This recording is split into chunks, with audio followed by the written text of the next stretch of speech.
अथ श्री सूर्य हृदय स्तोत्रम्। अथोपतिष्ठेदादित्यम् उदयन्तं समाहितः मन्त्रैस्तु विविधैः शौरैः ऋग्यजुः सामसंभवैः उपस्थाय महायोगं देवदेवं दिवाकरं कुर्वीत प्रणतिं भूमौ मूर्धना तेनैव मन्त्रतः। ॐ खद्योताय च शान्ताय कारणत्रयहेतवे निवेदयामि चात्मानं नमस्ते ज्ञानरूपिणे नमस्ते घृणिने तुभ्यं सूर्याय ब्रह्मरूपिणे त्वमेव ब्रह्म परम मापो ज्योतिरसोऽमृतं भूर्भुवः स्वस्त्वमोङ्कारः सर्वरुद्रः सनातनः पुरुषः सन्महोऽन्तस्थं प्रणमामि कपर्दिनं त्वमेव विश्वं बहुधा जातयज्जायते च यत् नमो रुद्राय सूर्याय त्वामहं शरणं गतः प्रचेतसे नमस्तुभ्यं नमोऽमि धुष्टमायते नमो नमस्ते रुद्राय त्वामहं शरणं गतः हिरण्यबाहवे तुभ्यं हिरण्यपतये नमः अम्बिकापतये तुभ्यं उमायाः पतये नमः नमोऽस्तु नीलग्रीवाय नमस्तुभ्यं पिनाकिने विलोहिताय भर्गाय सहस्राक्षाय ते नमः नमो हंसाय ते नित्यम् आदित्याय नमोऽस्तु ते नमस्ते वज्रहस्ताय त्र्यम्बकाय नमो नमः प्रपद्ये त्वां विरूपाक्षं महान्तं परमेश्वरं हिरण्मये ग्रहे गुप्तम् आत्मानं सर्वदेहिनां नमस्यामि परं ज्योतिर्ब्रह्माणं त्वां परां गतिं विश्वं पशुपतिं भीमं नरनारीशरीरिणं नमः सूर्याय रुद्राय भास्वते परमेष्ठिने उग्राय सर्वभक्षाय त्वां प्रपद्ये सदैव हि एतद्वै सूर्यहृदयं जप्त्वा स्तवमनुत्तमं प्रातःकालेऽथ मध्याह्ने नमस्कुर्याद्दिवाकरम् इदं पुत्राय शिष्याय धार्मिकाय द्विजातये प्रदेयं सूर्यहृदयं ब्रह्मणा तु प्रदर्शितं सर्वपापप्रशमनं वेदसारसमुद्भवं ब्राह्मणानां हितं पुण्यं ऋषिसङ्घैर्निसेवितम् अथागम्य गृहं विप्रः समाचम्य यथाविधि प्रज्वाल्य विहिनीं विधिवज् जुहुयाज्जातवेदसं ऋत्विक्पुत्रोऽथ पत्नी वा शिष्यो वापि सहोदरः प्राप्यानुज्ञां विशेषेण जुहुयुर्वा यथाविधि पवित्रपाणिः पूतात्मा शुक्लाम्बरधरः शुचिः अनन्यमानसो वह्निं जुहुयात् संयतेन्द्रियः अथोपतिष्ठेदादित्यम् उदयन्तं समाहितः मन्त्रैस्तु विविधैः शौरैः ऋग्यजुः सामसंभवैः उपस्थाय महायोगं देवदेवं दिवाकरं कुर्वीत प्रणतिं भूमौ मूर्धना तेनैव मन्त्रतः। ॐ खद्योताय च शान्ताय कारणत्रयहेतवे निवेदयामि चात्मानं नमस्ते ज्ञानरूपिणे नमस्ते घृणिने तुभ्यं सूर्याय ब्रह्मरूपिणे त्वमेव ब्रह्म परम मापो ज्योतिरसोऽमृतं भूर्भुवः स्वस्त्वमोङ्कारः सर्वरुद्रः सनातनः पुरुषः सन्महोऽन्तस्थं प्रणमामि कपर्दिनं त्वमेव विश्वं बहुधा जातयज्जायते च यत् नमो रुद्राय सूर्याय त्वामहं शरणं गतः प्रचेतसे नमस्तुभ्यं नमोऽमि धुष्टमायते नमो नमस्ते रुद्राय त्वामहं शरणं गतः हिरण्यबाहवे तुभ्यं हिरण्यपतये नमः अम्बिकापतये तुभ्यं उमायाः पतये नमः। नमोऽस्तु नीलग्रीवाय नमस्तुभ्यं पिनाकिने विलोहिताय भर्गाय सहस्राक्षाय ते नमः। नमो हंसाय ते नित्यम् आदित्याय नमोऽस्तु ते। नमस्ते वज्रहस्ताय त्र्यम्बकाय नमो नमः।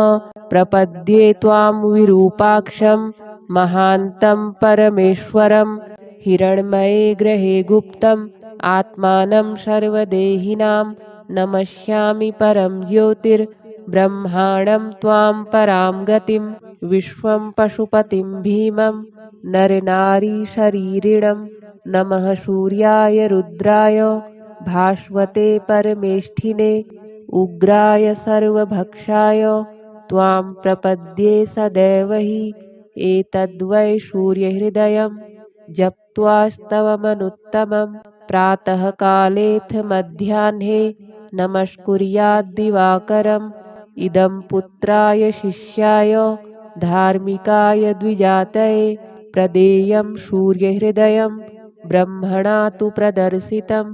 सर्वपापप्रशमनं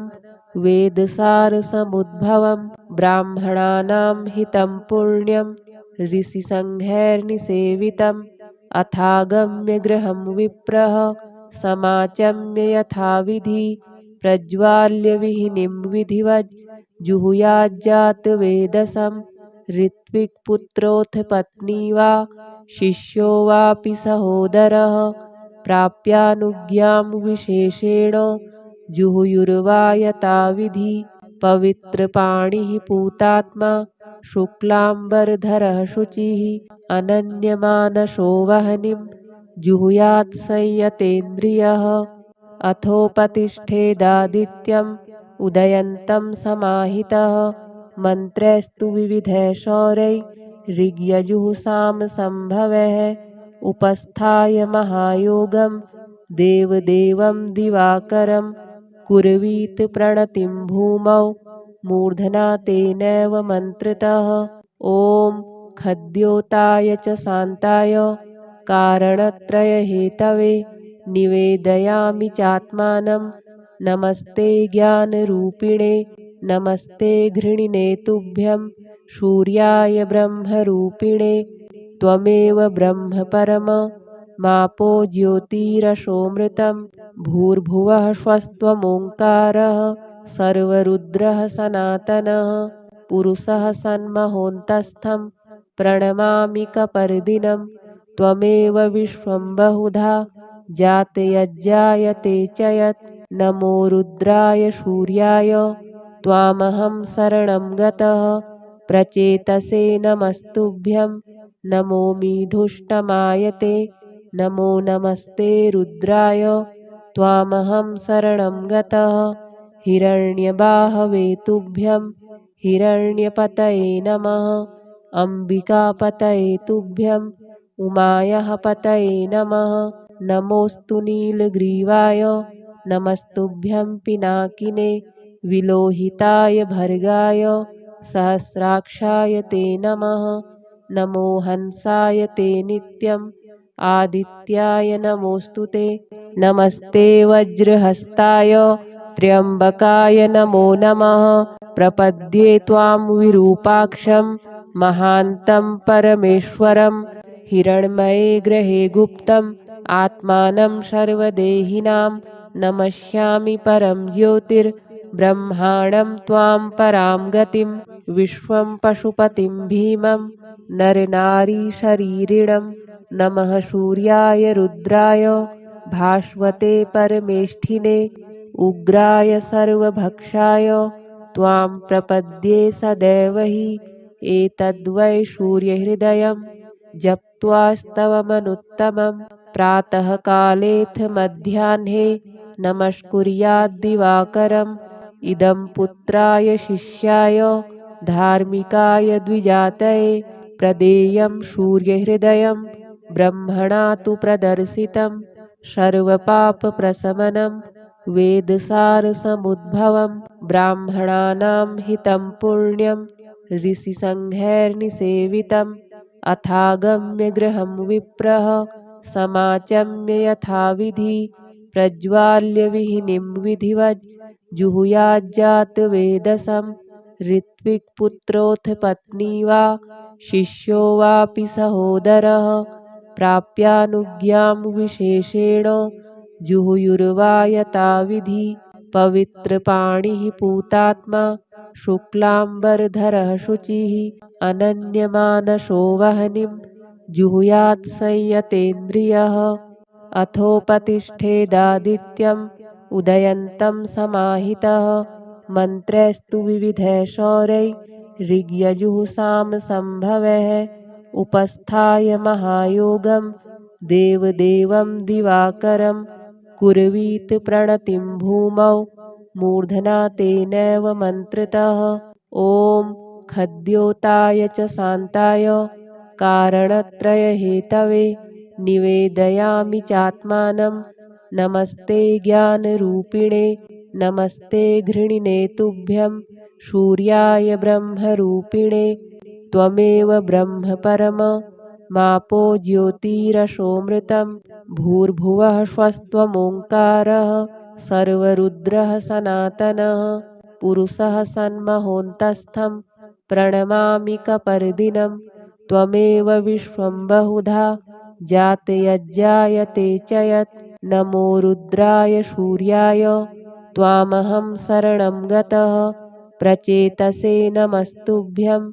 नमो मीढुष्टमायते नमो नमस्ते रुद्राय त्वामहं शरणं गतः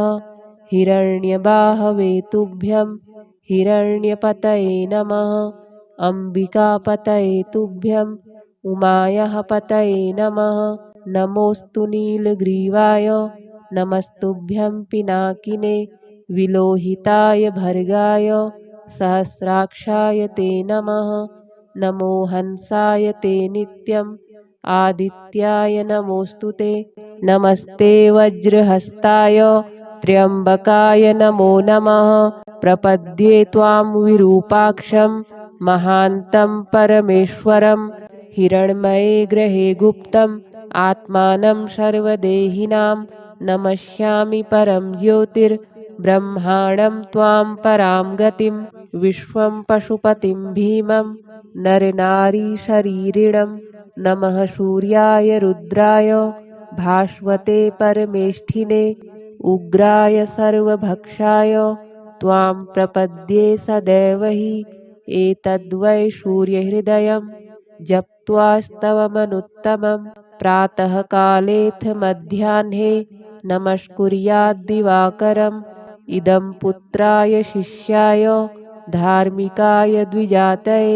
प्रदेयं सूर्यहृदयं ब्रह्मणा तु प्रदर्शितं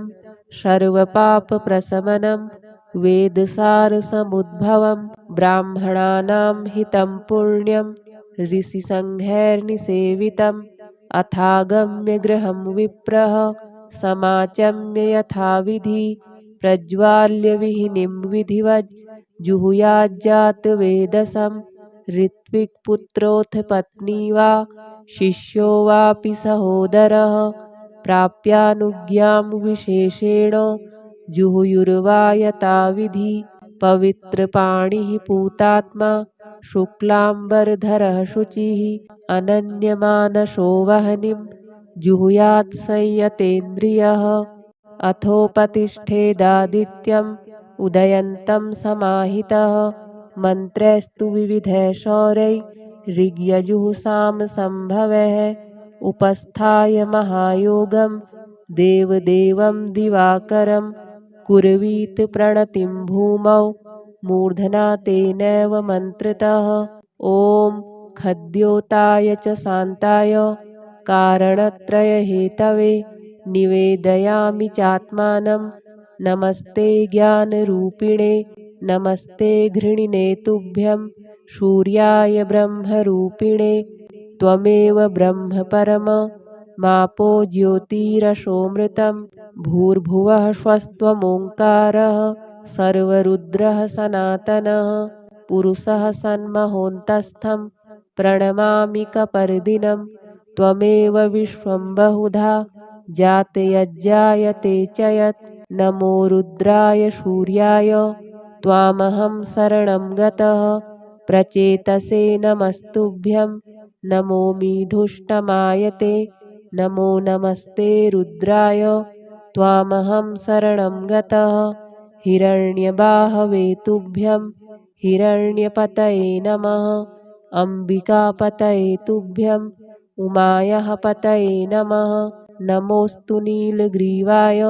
नमस्तुभ्यं पिनाकिने विलोहिताय भर्गाय सहस्राक्षाय ते नमः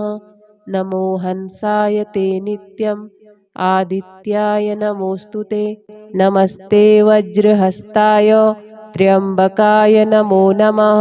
प्रपद्ये त्वां विरूपाक्षं महान्तं परमेश्वरं हिरण्मये ग्रहे गुप्तम् आत्मानं सर्वदेहिनां नमस्यामि परं ज्योतिर्ब्रह्माणं त्वां परां गतिं विश्वं पशुपतिं भीमं नरनारीशरीरिणं नमः सूर्याय रुद्राय भास्वते परमेष्ठिने उग्राय सर्वभक्षाय त्वां प्रपद्ये सदैव हि एतद्वै सूर्यहृदयं जप्त्वास्तवमनुत्तमं प्रातःकालेऽथ मध्याह्ने नमस्कुर्याद्दिवाकरम् इदं पुत्राय शिष्याय धार्मिकाय द्विजातये प्रदेयं सूर्यहृदयं ब्रह्मणा तु प्रदर्शितं सर्वपापप्रशमनं वेदसारसमुद्भवं ब्राह्मणानां हितं पुण्यं ऋषिसङ्घैर्निसेवितम् अथागम्य गृहं विप्रः समाचम्य यथाविधि प्रज्वाल्य विहिनीं विधिवज् जुहुयाज्जातवेदसं ऋत्विक्पुत्रोऽथ पत्नी वा शिष्यो वापि सहोदरः प्राप्यानुज्ञां विशेषेण जुहुयुर्वा यथाविधि पवित्रपाणिः पूतात्मा शुक्लाम्बरधरः शुचिः अनन्यमानसो वह्निं जुहुयात् संयतेन्द्रियः अथोपतिष्ठेदादित्यम्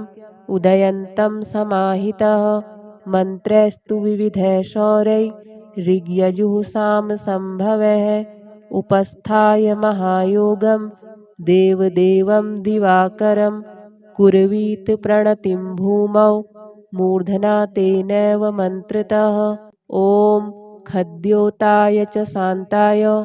कारणत्रयहेतवे निवेदयामि चात्मानं नमस्ते ज्ञानरूपिणे नमस्ते घृणिने तुभ्यं सूर्याय ब्रह्मरूपिणे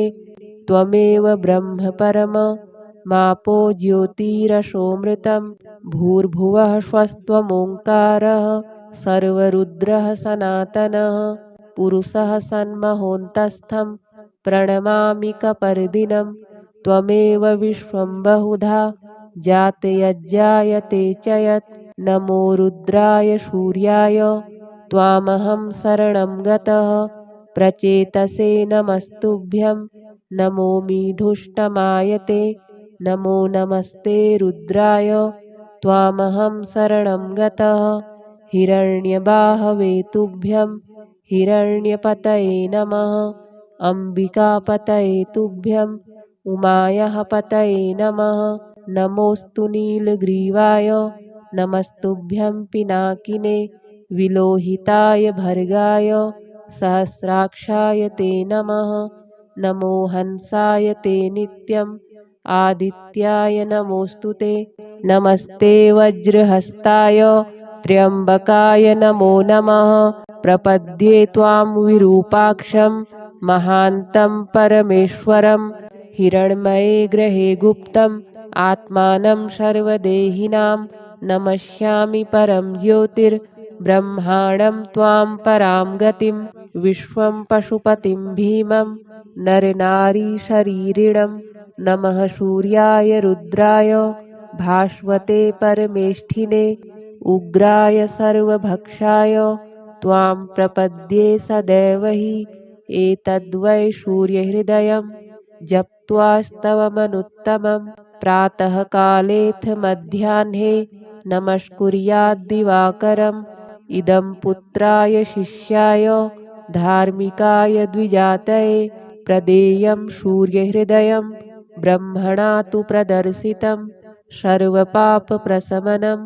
वेदसारसमुद्भवं ब्राह्मणानां हितं पुण्यं ऋषिसङ्घैर्निसेवितम् अथागम्य गृहं विप्रः समाचम्य यथाविधि प्रज्वाल्य विहिनीं विधिवज् जुहुयाज्जातवेदसं ऋत्विक्पुत्रोऽथ पत्नी वा शिष्यो वापि सहोदरः प्राप्यानुज्ञां विशेषेण जुहुयुर्वा यथाविधि पवित्रपाणिः पूतात्मा शुक्लाम्बरधरः शुचिः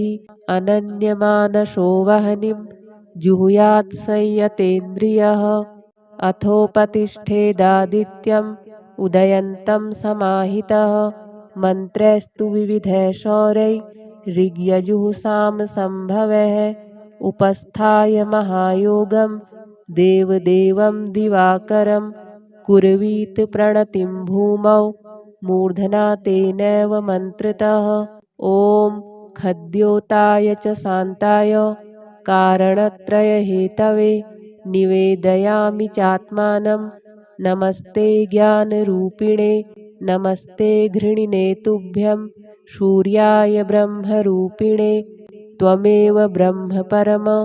मापो ज्योतिरसोऽमृतं भूर्भुवः स्वस्त्वमोङ्कारः सर्वरुद्रः सनातनः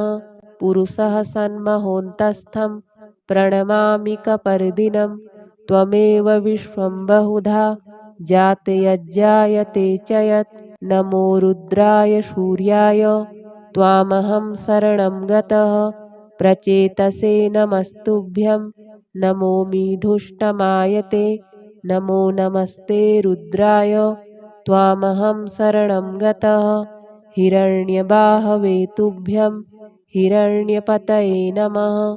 अम्बिकापतये तुभ्यं उमायाः पतये नमः नमोऽस्तु नीलग्रीवाय नमस्तुभ्यं पिनाकिने विलोहिताय भर्गाय सहस्राक्षाय ते नमः नमो हंसाय ते नित्यम् आदित्याय नमोऽस्तु ते नमस्ते वज्रहस्ताय त्र्यम्बकाय नमो नमः प्रपद्ये त्वां विरूपाक्षं महान्तं परमेश्वरं हिरण्मये ग्रहे गुप्तम् आत्मानं सर्वदेहिनां नमस्यामि परं ज्योतिर्ब्रह्माणं त्वां परां गतिं विश्वं पशुपतिं भीमं नरनारीशरीरिणं नमः सूर्याय रुद्राय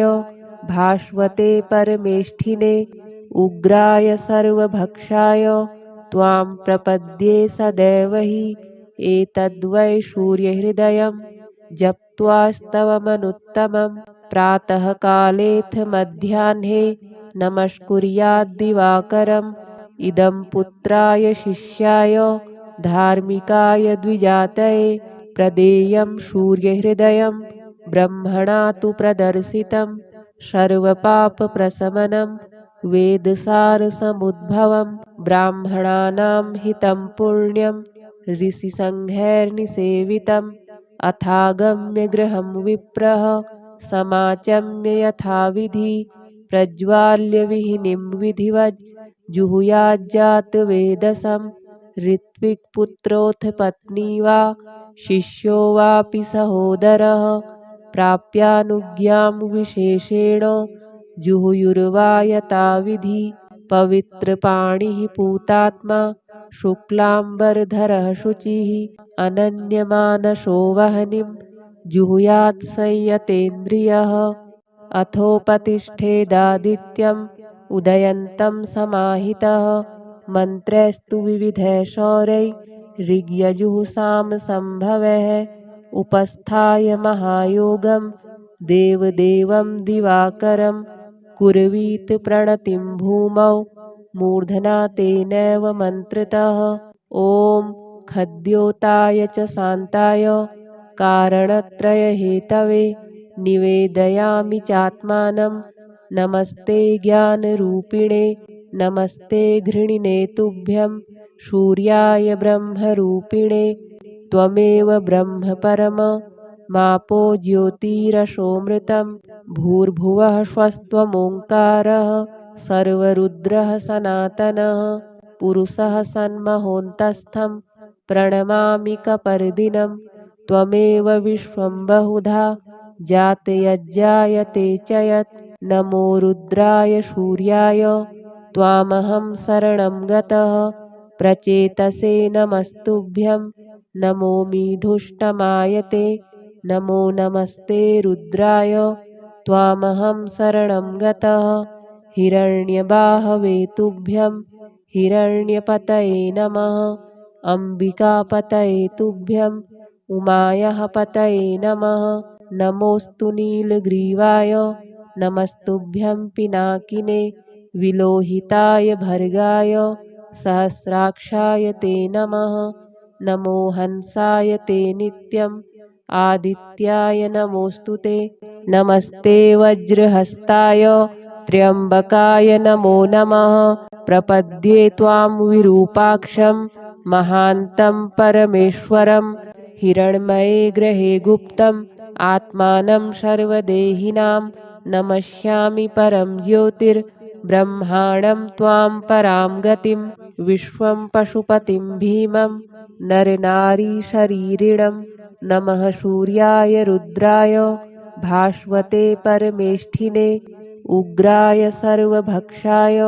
त्वां प्रपद्ये सदैव हि एतद्वै सूर्यहृदयं जप्त्वास्तवमनुत्तमं प्रातःकालेऽथ मध्याह्ने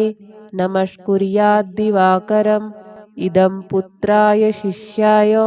धार्मिकाय द्विजातये प्रदेयं सूर्यहृदयं ब्रह्मणा तु प्रदर्शितं सर्वपापप्रशमनं वेदसारसमुद्भवं ब्राह्मणानां हितं पुण्यं ऋषिसङ्घैर्निसेवितम् अथागम्य गृहं विप्रः समाचम्य यथाविधि प्रज्वाल्य विहिनीं विधिवज् जुहुयाज्जातवेदसं ऋत्विक्पुत्रोऽथ पत्नी वा शिष्यो वापि सहोदरः प्राप्यानुज्ञां विशेषेण जुहुयुर्वा यथाविधि पवित्रपाणिः पूतात्मा शुक्लाम्बरधरः शुचिः अनन्यमानसो वह्निं जुहुयात् संयतेन्द्रियः अथोपतिष्ठेदादित्यम् उदयन्तं समाहितः मन्त्रैस्तु विविधैः शौरैः ऋग्यजुःसामसम्भवैः उपस्थाय महायोगं देवदेवं दिवाकरं कुर्वीत प्रणतिं भूमौ मूर्धना तेनैव मन्त्रतः ॐ खद्योताय च शान्ताय कारणत्रयहेतवे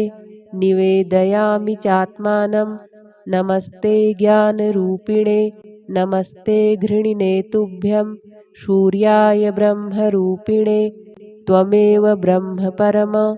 मापो ज्योतिरसोऽमृतं भूर्भुवः स्वस्त्वमोङ्कारः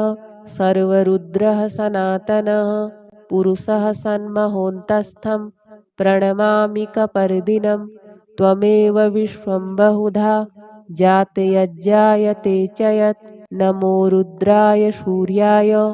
त्वामहं शरणं गतः प्रचेतसे नमस्तुभ्यं नमो मीढुष्टमायते नमो नमस्ते रुद्राय त्वामहं शरणं गतः हिरण्यबाहवे तुभ्यं हिरण्यपतये नमः अम्बिकापतये तुभ्यं उमायाः पतये नमः नमोऽस्तु नीलग्रीवाय नमस्तुभ्यं पिनाकिने विलोहिताय भर्गाय सहस्राक्षाय ते नमः नमो हंसाय ते नित्यम् आदित्याय नमोऽस्तु ते नमस्ते वज्रहस्ताय त्र्यम्बकाय नमो नमः प्रपद्ये त्वां विरूपाक्षं महान्तं परमेश्वरं हिरण्मये ग्रहे गुप्तम् आत्मानं सर्वदेहिनां नमस्यामि परं ज्योतिर्ब्रह्माणं त्वां परां गतिं विश्वं पशुपतिं भीमं नरनारीशरीरिणं नमः सूर्याय रुद्राय भास्वते परमेष्ठिने उग्राय सर्वभक्षाय त्वां प्रपद्ये सदैव हि एतद्वै सूर्यहृदयं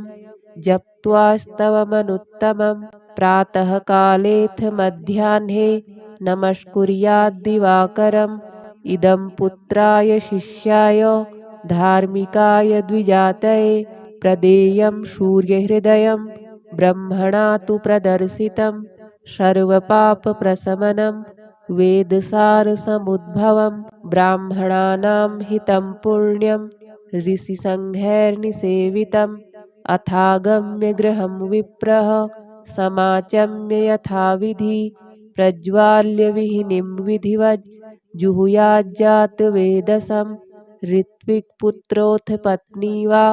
शिष्यो वापि सहोदरः प्राप्यानुज्ञां विशेषेण जुहुयुर्वा यथाविधि पवित्रपाणिः पूतात्मा शुक्लाम्बरधरः शुचिः अनन्यमानसो वह्निं जुहुयात् संयतेन्द्रियः अथोपतिष्ठेदादित्यम् उदयन्तं समाहितः मन्त्रैस्तु विविधैः शौरैः ऋग्यजुःसामसम्भवैः उपस्थाय महायोगं देवदेवं दिवाकरं कुर्वीत प्रणतिं भूमौ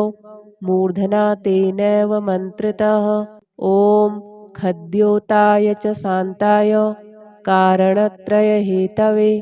निवेदयामि चात्मानं नमस्ते ज्ञानरूपिणे नमस्ते घृणिने तुभ्यं सूर्याय ब्रह्मरूपिणे त्वमेव ब्रह्म परम मापो ज्योतिरसोऽमृतं भूर्भुवः स्वस्त्वमोङ्कारः सर्वरुद्रः सनातनः पुरुषः सन्महोन्तस्थं प्रणमामि कपर्दिनं त्वमेव विश्वं बहुधा जातयज्जायते च यत् नमो रुद्राय सूर्याय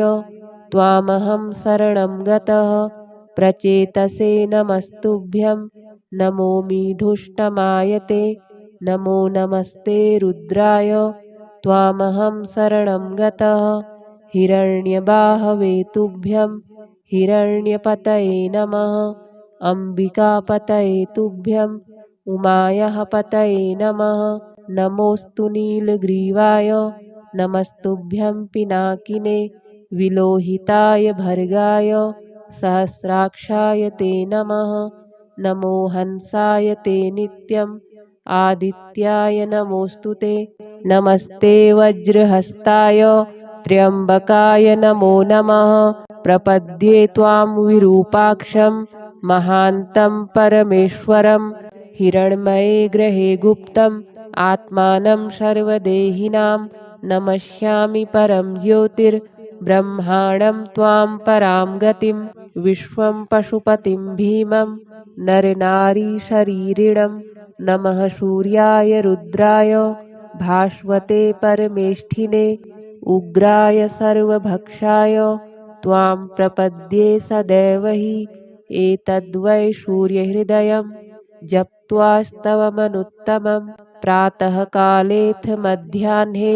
नमस्कुर्याद्दिवाकरम् इदं पुत्राय शिष्याय धार्मिकाय द्विजातये प्रदेयं सूर्यहृदयं ब्रह्मणा तु प्रदर्शितं सर्वपापप्रशमनं वेदसारसमुद्भवं ब्राह्मणानां हितं पुण्यं ऋषिसङ्घैर्निसेवितम् अथागम्य गृहं विप्रः समाचम्य यथाविधि प्रज्वाल्य विहिनीं विधिवत् जुहुयाज्जातवेदसं ऋत्विक्पुत्रोऽथ पत्नी वा शिष्यो वापि सहोदरः प्राप्यानुज्ञां विशेषेण जुहुयुर्वा यथाविधि पवित्रपाणिः पूतात्मा शुक्लाम्बरधरः शुचिः अनन्यमानसो वह्निं जुहुयात् संयतेन्द्रियः अथोपतिष्ठेदादित्यम् उदयन्तं समाहितः मन्त्रैस्तु विविधैः शौरैः ऋग्यजुः सामसम्भवः उपस्थाय महायोगं देवदेवं दिवाकरं कुर्वीत प्रणतिं भूमौ मूर्धना तेनैव मन्त्रतः ॐ खद्योताय च शान्ताय कारणत्रयहेतवे निवेदयामि चात्मानं नमस्ते ज्ञानरूपिणे नमस्ते घृणिने तुभ्यं सूर्याय ब्रह्मरूपिणे त्वमेव ब्रह्म परम मापो ज्योतिरसोऽमृतं भूर्भुवः स्वस्त्वमोङ्कारः सर्वरुद्रः सनातनः पुरुषः सन्महोऽन्तस्थं प्रणमामि कपर्दिनं त्वमेव विश्वं बहुधा जातयज्जायते च यत् नमो रुद्राय सूर्याय त्वामहं शरणं गतः प्रचेतसे नमस्तुभ्यं नमोऽमि धुष्टमायते नमो नमस्ते रुद्राय त्वामहं शरणं गतः हिरण्यबाहवे तुभ्यं हिरण्यपतये नमः अम्बिकापतये तुभ्यं उमायाः पतये नमः नमोऽस्तु नीलग्रीवाय नमस्तुभ्यं पिनाकिने विलोहिताय भर्गाय सहस्राक्षाय ते नमः नमो हंसाय ते नित्यम् आदित्याय नमोऽस्तु ते नमस्ते वज्रहस्ताय त्र्यम्बकाय नमो नमः प्रपद्ये त्वां विरूपाक्षं महान्तं परमेश्वरं हिरण्मये ग्रहे गुप्तम् आत्मानं सर्वदेहिनां नमस्यामि परं ज्योतिर्ब्रह्माणं त्वां परां गतिं विश्वं पशुपतिं भीमं नरनारीशरीरिणं नमः सूर्याय रुद्राय भास्वते परमेष्ठिने उग्राय सर्वभक्षाय त्वां प्रपद्ये सदैव हि एतद्वै सूर्यहृदयं जप्त्वास्तवमनुत्तमं प्रातःकालेऽथ मध्याह्ने नमस्कुर्याद्दिवाकरम् इदं पुत्राय शिष्याय धार्मिकाय द्विजातये प्रदेयं सूर्यहृदयं ब्रह्मणा तु प्रदर्शितं सर्वपापप्रशमनं वेदसारसमुद्भवं ब्राह्मणानां हितं पुण्यं ऋषिसङ्घैर्निसेवितम् अथागम्य गृहं विप्रः समाचम्य यथाविधि प्रज्वाल्य विहिनीं विधिवज् जुहुयाज्जातवेदसं ऋत्विक्पुत्रोऽथ पत्नी वा शिष्यो वापि सहोदरः प्राप्यानुज्ञां विशेषेण जुहुयुर्वा यथाविधि पवित्रपाणिः पूतात्मा शुक्लाम्बरधरः शुचिः अनन्यमानसो वह्निं जुहुयात् संयतेन्द्रियः